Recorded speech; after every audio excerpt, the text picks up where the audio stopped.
ఏదో ఊరేళ్ళ గ్యాప్ మొత్తం లేదు. 2 అయిపోయింది ఇంటికి వచ్చేటప్పటికి. ఎంత అయిపోయిందమ్మా?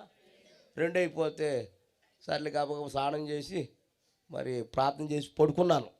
2:30కి మా ఇంటి గోడ ప్రారీ గోడ మీద నుంచి లోపల దూకేశాడు. దొంగోడు కాదు, దొంగోడు ఎవడో తెలియదు కానీ ఆడు కొట్టి అతను ఏంటి తలుపులు. ఎవడా ఈడు చూస్తే ఈడు నమస్కారం అన్నాడు. అయ్యి బాబు ఇదేంటిదా తాగేశాడు. బాబు ఎవరు నువ్వు, ఎలా ఏంటి ఎంత గోడ ఎక్కేసి ఎలా దూకేసేవారు బాబు?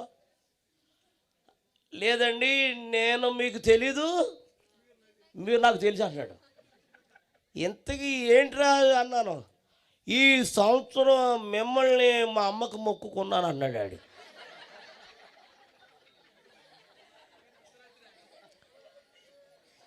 ఏంట్రా మీ అమ్మకు నన్ను మొక్కుకున్నావా? మీ అమ్మ ఏమన్నా దేవుడా? దేవుడు కాదండి. నేను ఖచ్చితంగా అమ్మ ఈ సంవత్సరం నేను నీ దగ్గరికి తీసుకొస్తాను అని మా అమ్మకి నేను మొక్కుకున్నాను. ఇంతకీ మీ అమ్మ ఎక్కడ ఉందో అన్నారు. సమాధిలో ఉంది అన్నాడు డాడీ. అంటే సంవత్సరం జరుగుతుందంట కార్యక్రమం, జ్ఞాపకార్థం.